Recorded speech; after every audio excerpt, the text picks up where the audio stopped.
¿Qué tal, amigos televidentes? Buenas noches, bienvenidos. 8:45, como todos los martes, dos temas que hemos seleccionado para ustedes. Doña Silvia Jerez y un servidor, hemos decidido que el primer tema que le vamos a ofrecer, pensando precisamente que va a ser de su interés, es un análisis de lo que está pasando y ha pasado recientemente en América Latina y qué impacto puede tener eso, qué incidencia en el hemisferio, también en el país de una forma más particular. Hoy tenemos un invitado de lujo, don Carlos Alberto Montaner, escritor y periodista. Carlos Alberto, bienvenido, muchas gracias por estar con nosotros. No, a ti, Pedro, por invitarme, y a Silvia también, gracias por invitarme. Muchísimas gracias, es un honor tenerte acá. Pues entonces, doña Silvia, empezamos. Empezamos. Muchas gracias, Carlos Alberto, es un gusto tenerte aquí en Guatemala, periodista muy reconocido, libros con gran trayectoria como El Manual del Perfecto Idiota Latinoamericano, El Viaje al Corazón de Cuba. Has hecho realmente una reseña de toda Latinoamérica y vivimos tiempos históricos. Yo quisiera que nos comiences a dar tu análisis sobre cuál es la Latinoamérica que recibimos en el año 2016, inaugurando este año. ¿Qué es lo que tú vislumbras para nuestro continente? Bueno, yo creo, Silvia, que estamos en presencia del colapso del socialismo del siglo XXI, del neopopulismo que arraigó a partir de la llegada de Chávez al poder. Chávez llega al poder en 1999. A partir de ahí, estos 15 años han sido los años del auge del populismo, pero un populismo diferente, teñido de marxismo, de colectivismo, un poco distinto a lo que había sido en el pasado. Y eso es lo que está cambiando. Y está cambiando porque hay un nuevo ciclo que incluye, por ejemplo, las elecciones guatemaltecas, que fueron de los primeros síntomas de ese cambio. A partir de ahí, lo que pasó con Macri, que me parece muy importante, el triunfo de Macri contra todo pronóstico frente al kirchnerismo, la caída en picado de la popularidad de la señora Bachelet, de Dilma Rousseff. Es decir, Brasil está en una crisis profunda y está pasando lo que empezó a pasar de alguna manera a partir de la segunda parte. Es decir, hay una división interesante. Durante todo el siglo XX, incluso durante una parte sustancial del siglo XIX, América Latina era populista. Lo era en los gobiernos de derecha, lo eran los gobiernos militares, lo eran los gobiernos de izquierda. Siempre había la tentación de depositar en el Estado la responsabilidad de nuestra felicidad. El Estado se convertía en el gran asignador de privilegios y de recursos, y además creaba una clientela política muy importante con esas dádivas. Bueno, esa conformación populista entró en crisis en la década de los 80 del siglo pasado. La década de los 80 fue la famosa década perdida y empieza entonces, por primera vez en la historia de América Latina, empieza un proceso de cambio hacia la responsabilidad personal, hacia las ideas de la libertad. Lo vemos en Bolivia, por ejemplo, el hombre que hizo la revolución, Paz Estenssoro, que hizo la primera revolución socialista del siglo, en el año 52, con la Revolución Nacional Boliviana. Cuando regresa al poder en la década de los 80, regresa para hacer lo contrario de lo que había hecho antes. ¿Por qué? Porque aprendieron y porque el resultado había sido espantoso. Entre 1985 y el año 2000, más o menos, es un periodo en el que dominan las ideas de la libertad económica, de la privatización, de la responsabilidad individual. Pero eso colapsa con la llegada de Chávez al poder. Y hay un ciclo entonces de carácter populista, un ciclo que llega a su fin en este momento. Aquí comienza el principio del fin del ciclo populista y empieza otra vez un ciclo liberal, un ciclo en donde esperemos que los errores que se cometieron en la década de los 80, en la década de los 90, en la privatización tramposa de medios de producción que estaban en manos del Estado y que se privatizaron de una manera corrupta. Espero que eso no vuelva a suceder y que esta nueva etapa liberal sea mucho más eficiente que lo que fue la anterior. Carlos Alberto, las relaciones con Cuba de Estados Unidos, que creo que es otra guinda en este pastel que estamos viendo. Muy importante. ¿Qué podemos decir de ellas? Bueno, hasta ahora lo que podemos decir es lo que dice el gobierno cubano por una parte y lo que dice el gobierno de Obama por otra. El gobierno cubano dice que ellos no tienen nada que cambiar, que las cosas que han hecho también están bien y que además el mejor sistema del mundo es el sistema cubano, que el sistema es un sistema muy democrático, el 99% de las personas están de acuerdo con eso desde hace 57 años. Es un sistema próspero donde los niños se estudian y donde los enfermos se curan. Qué sé yo, es decir, tienen un discurso triunfalista de defensa del modelo, que es un modelo fracasado, es decir, el gobierno cubano. Y la prueba está en el exilio pertinaz, constante, de millones ya se han ido, desde el año 59, que empieza la revolución, se han ido más de 2 millones de personas, 2,5 millones de personas, pero se irían muchas más si pudieran, y continúa la sangría como consecuencia de la incompetencia del sistema. Pero ellos se encasillan en no cambiar nada sustancial, primero porque moralmente les dicen que les parece bien, aunque en privado reconozcan que es un desastre. Ahora, desde la perspectiva de Obama, han cambiado la política exterior de los Estados Unidos, esperando que con el cambio de la política exterior de los Estados Unidos se produzca un efecto diferente. Es decir, la vieja discusión entre la contención, el containment, que decían los politólogos, contención del comunismo en contra o en frente de la política de engagement, de darles un abrazo y de cambiar las cosas por medio de un abrazo. Yo creo que el problema que tiene la política de Obama es que deja totalmente, totalmente desprotegida a la oposición. Es decir, la oposición ya no tiene nada que jugar. ¿Por qué no tiene nada que jugar la oposición? Porque el gobierno de los Estados Unidos encuentra que no hay nada sustancial que exigirle al gobierno cubano. El gobierno cubano puede tener la misma política que tiene, continúa la represión, ha habido una cantidad de detenciones mucho mayor que en el pasado, hay una cantidad de gente en la cárcel, ha habido golpizas, ha habido algunas muertes, como por ejemplo la de Osvaldo Payá, que parece que no hay duda de que lo asesinaron, era un líder político de la oposición muy importante y muy notable. Y sin embargo no hay una petición por parte del gobierno norteamericano, hay una petición abstracta de que esperan que se democratice y que esperan que entre Internet para que todo el mundo... Pero realmente en la práctica no ha habido ningún cambio por parte del gobierno cubano. Así que ahí estamos a ver si en el momento en el que desaparezcan los Castro, Raúl va a cumplir 85 años y Fidel va a cumplir 90 este año 2016, y se supone que en algún momento opten por morirse, porque ya es excesivo. La semana pasada con Pedro teníamos aquí un experto en seguridad de los Estados Unidos y hablaba sobre lo que nos depara para Centroamérica, todo el tema de la migración, pero ya no esa migración, esos migrantes que van en busca del sueño americano, sino que ya una migración que tiene que ver con el tema de seguridad de Estado, que tiene que ver con el paso del terrorismo, Centroamérica convirtiéndose en una amenaza potencial para Estados Unidos. Carlos, hablemos un poquito de este tema que para los guatemaltecos es nuevo y no deja de causar sorpresa. Importante, es un tema muy importante. Yo creo que, y es algo que le escuché en una charla al que era embajador de Guatemala en Estados Unidos, el señor Julio Ligorría, que hablaba del impacto que había tenido en la administración de los Estados Unidos la llegada de miles de niños sin sus padres, niños menores de 14 años, y cómo eso los había enfrentado a un problema para el cual no estaban preparados.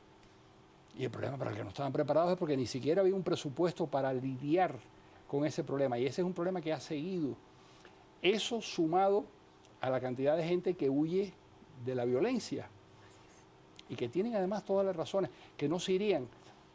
Les cuento muy rápidamente, en el edificio donde yo vivo en Miami, yo después de 40 años en Madrid me fui a vivir a Miami, hay un matrimonio que limpia las casas y trabaja de una manera realmente ejemplar. Bueno, él era un banquero en Honduras y la esposa era una profesora. Tienen un nivel intelectual y un nivel académico realmente envidiable. Se tuvieron que ir porque los amenazaban de muerte y los extorsionaron de que les iban a matar un hijo si no se si no pagaban una cantidad de dinero y tuvieron que irse y escaparse y convertirse en ilegales en los Estados Unidos. Como en ese caso hay literalmente decenas de miles. Y eso se convierte también en un problema para la seguridad de los Estados Unidos. Porque ningún país tiene a bien recibir a miles y miles de exiliados de otras latitudes que vienen huyendo de una presión Tampoco tienen logística para eso. No tienen para hacerlo. Claro, podían hacerlo mejor. Por ejemplo, los costarricenses recibieron en un periodo relativamente corto 450.000 nicaragüenses. Así es. Y los integraron y hoy en día forman parte de la clase de trabajo. Yo creo que finalmente estos centroamericanos que van a los Estados Unidos acaban por ser una incorporación beneficiosa para la economía norteamericana. Son gente que crea riqueza. La mayor parte son gente muy laboriosa. No es verdad, como dicen los enemigos de la inmigración, no es verdad que van allí en busca del welfare o en busca de la protección. Van allí a trabajar, van a salvar sus vidas. Pero eso es lo que está cambiando la política, esa presencia es lo que está cambiando la política de los Estados Unidos. Los Estados Unidos está convirtiendo al triángulo norte de Centroamérica, lo está convirtiendo en una especie de protectorado para tratar de manejar la política interna de los países de manera que no tengan que emigrar los hondureños, los guatemaltecos y en menor medida los salvadoreños, porque no tienen la capacidad de presión que tienen sobre los otros dos países, pero también alguna Carlos Alberto, yo quisiera que me ampliaras un poquito cuando tú hablas de protectorado que está intentando hacer el gobierno de los Estados Unidos con nuestra... En la práctica lo hacen. Además ¿A qué te refieres? Explícanos un poquito para que la audiencia conozca ese término tan interesante. Bueno, el protectorado son países que están controlados desde el exterior. En general, los protectorados existían con países que directamente controlaban a otro país más pequeño, otro país más débil, con el propósito de protegerlos de otros países, de otros peligros. La diferencia, y es una diferencia fundamental, es que Estados Unidos, que no tiene ningún interés económico, es decir, Estados Unidos no tiene ningún interés en explotar la economía guatemalteca en su beneficio. En este momento Estados Unidos es el sexto o séptimo inversionista en Guatemala. El primero, tengo entendido que es Rusia, el segundo creo que es España, la Unión Europea. La Unión Europea, pero el sexto o séptimo en estos momentos es Estados Unidos. Es decir, no se trata de una cuestión económica, se trata de una cuestión de seguridad, porque comparten un territorio y los centroamericanos pueden acabar en los Estados Unidos. Ahora, ¿por qué un protectorado? Para eso usan la CICIG. Es decir, es una situación realmente interesante porque por primera vez no tienen que controlar directamente a un país, sino lo controlan indirectamente a través de un organismo internacional, con el objeto de tratar de inyectar el buen gobierno y una cierta prosperidad, con el objeto de que la gente no se vaya, no tengan que irse. En la medida que nosotros vivamos mejor, ellos también, porque evidentemente crean un canal. Yo te iba a hacer una pregunta sobre Evo Morales y Rafael Correa, pero la dejo para otro momento. Por respeto a la persona que nos escribió, habla del tema del papel del dólar, la dolarización, el impacto de esta dolarización en América Latina. ¿Tienes alguna reflexión? Yo creo que sí. Yo creo que la dolarización ha resultado muy efectiva en aquellos países que no saben manejar su signo monetario. Por ejemplo, en Ecuador. En Ecuador habían destruido dos signos monetarios, uno detrás de otro, como consecuencia del mal manejo, como consecuencia del gasto público. Y la dolarización se convirtió en una camisa de fuerza muy útil, porque la moneda tiene un valor de cambio, por supuesto, tiene un valor de referencia para fijar el costo de las cosas y tiene un valor que es uno de los valores claves, el de preservar el valor de tus ahorros. Entonces, cuando tú tienes una moneda que constantemente se devalúa para ajustar con la moneda tu mal funcionamiento como Estado o tu mal funcionamiento como sociedad, lo que estás haciendo es empobreciendo el conjunto de la sociedad. Entonces es preferible lo que pasa en Panamá, incluso lo que pasa en El Salvador. No crecen mucho, es verdad, crecen poco, pero al mismo tiempo se conserva el valor de la propiedad, tiene sentido lo que se está haciendo. Tú como español recordarás que el juramento de los reyes en Mallorca, que es una cosa maravillosa, en la etapa medieval, el juramento de los reyes, en primer lugar, antes de hablar de Dios y qué sé yo, decían, usted jura, señor, mantener el valor de la moneda. Y ahí empezamos a discutir después de eso. El valor de la moneda era muy importante. Entonces yo creo que la dolarización es la mejor solución para países mal gobernados. Si yo soy un suizo, a mí no me interesa participar del euro. ¿Por qué? Porque el franco suizo... De hecho, no participa. No participa. No participa, además no tiene por qué participar porque está muy bien manejado, porque la moneda está muy bien manejada. Es decir, tú puedes tener un pequeño país y tener una moneda sólida y hacerla si haces las cosas bien. Si tienes un gasto bajo, si tienes una presión, la presión fiscal adecuada, si tienes honradez en el manejo de las finanzas. Es decir, hay una serie de condiciones. Si eso existe, no hace falta la dolarización. Si no existe, la dolarización es mejor. Yo quisiera preguntarte, más bien dicho, tú decías que estamos ya arribando a una década donde es el final, donde está, en Guatemala decimos con el estertor de la muerte, el populismo. Sí. Pero entonces realmente en esa transición, ¿qué es lo que realmente nos espera? ¿Podemos pensar en un escenario alentador donde nuestras castas políticas realmente no han ejercido un liderazgo, no han cumplido con los mecanismos de transparencia, no existe fiscalización? ¿Cuántos años nos va a tomar caminar hacia esa responsabilidad personal de la que tú hablas? Bueno, va a tomar un tiempo. No hay ninguna solución rápida. La crisis populista tiene un recorrido. Empiezan por el gasto, por utilizar el aumento de los salarios de una manera enloquecida, por entregar lo que no se tiene. Hay un periodo de 18 meses en donde eso parece maravilloso. De pronto todo el mundo tiene dinero en el bolsillo, todo el mundo gasta, pero se acaban los inventarios y la plata no... Como la plata no es la consecuencia del aumento de producción o de productividad, sino del dispendio por parte del Estado, empieza la crisis.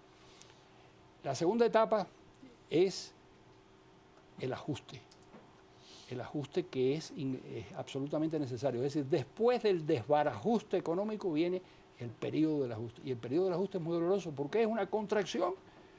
Hay que frenar el gasto público, hay que hacer las cosas. No se puede gastar más de lo que se dispone. Si uno produce como Haití, no puede vivir como Holanda.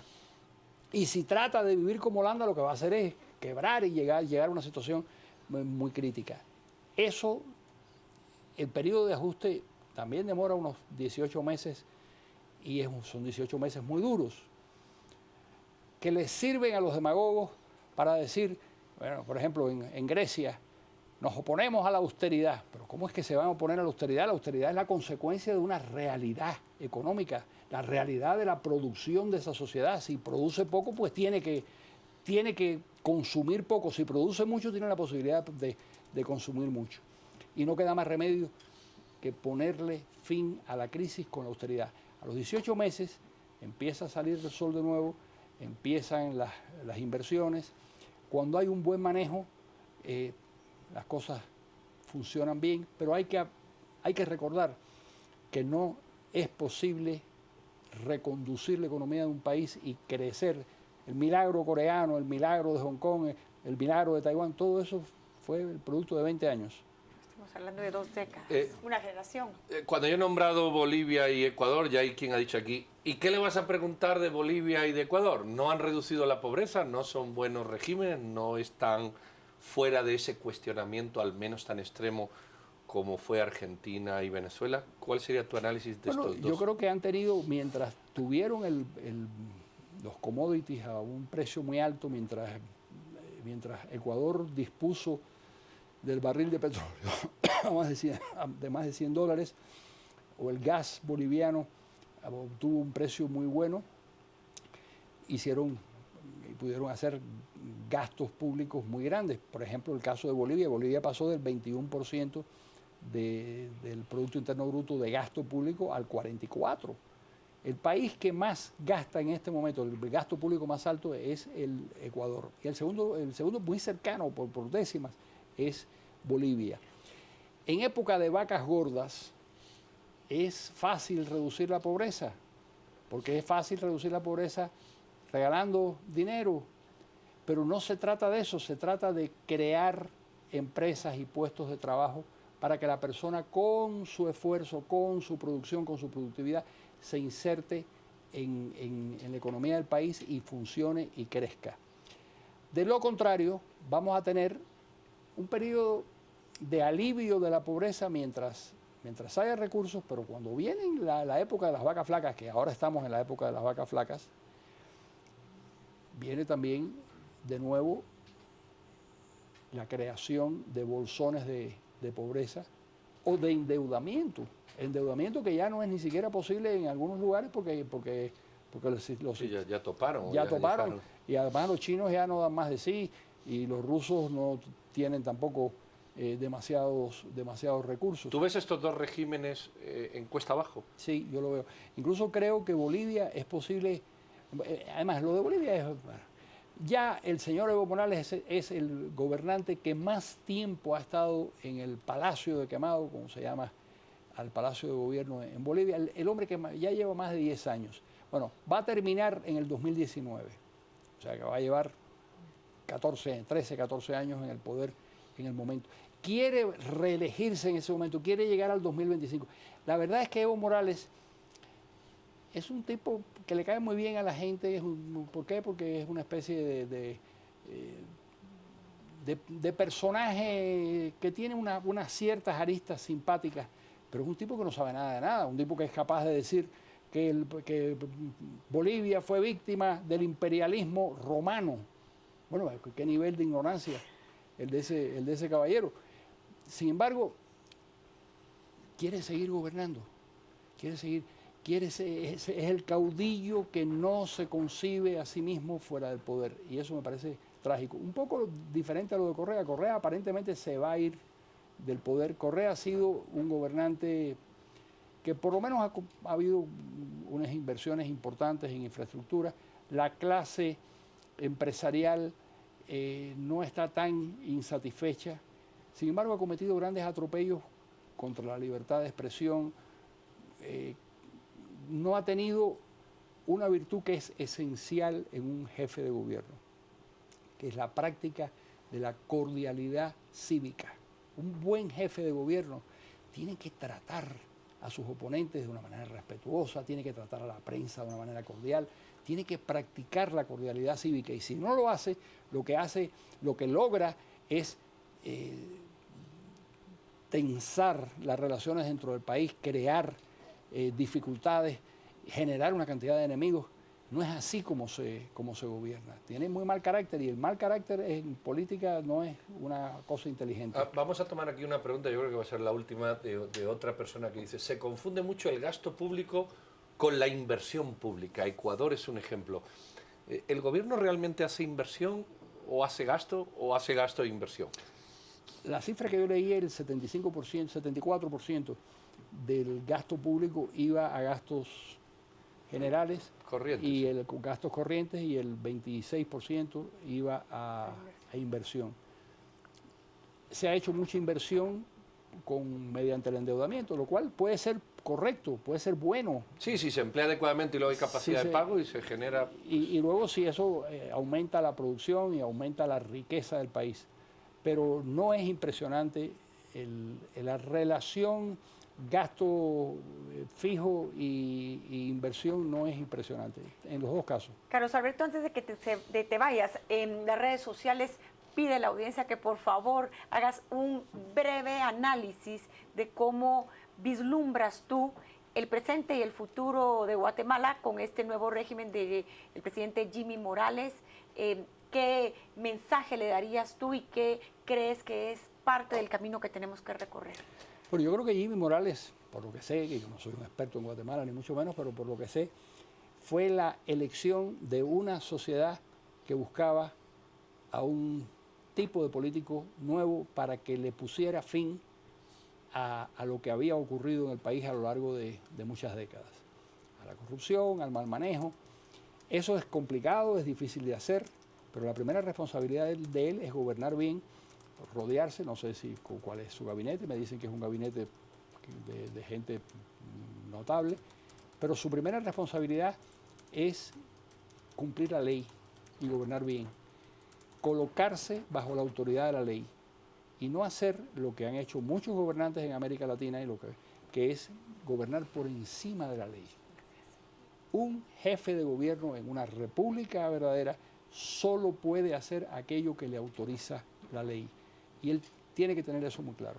Y ojalá que lo haga, porque todas las esperanzas están puestas en su obra de gobierno.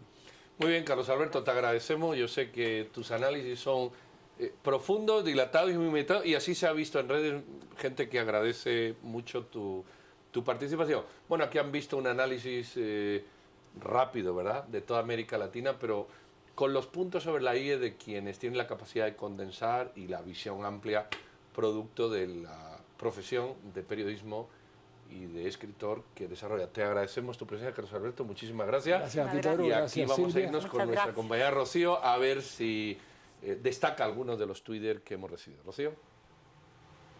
Pedro, muy buenas noches. Es momento de conocer su opinión. Hablamos en este momento sobre la situación económica, política y social de Latinoamérica, así que esperamos sus comentarios en nuestras redes sociales. Tenemos a Álvaro Góngora, quien nos dice: si tener a la mayoría de la población con educación universitaria, cero analfabetismo y cero desnutrición infantil, cobertura universal de salud y trabajo es un fracaso, según este señor, esto es Cuba, ¿por qué esos son nuestros principales requerimientos para nuestros gobiernos y continuamos adulando a Estados Unidos? También tenemos la opinión de Juan Carlos Martínez. Decir que la cantidad de cubanos que migran a Estados Unidos es indicador de un sistema fallido. ¿Dónde queda Guatemala, que tiene mayor o igual número de personas rumbo a este país? Estos son los comentarios con los que contamos hasta el momento, así que lo invitamos a seguir interactuando con nosotros en nuestras redes sociales. En Facebook nos encuentra como Canal Antigua y en Twitter como @Canal Antigua. Mientras tanto, iremos a una pausa comercial y volvemos con más.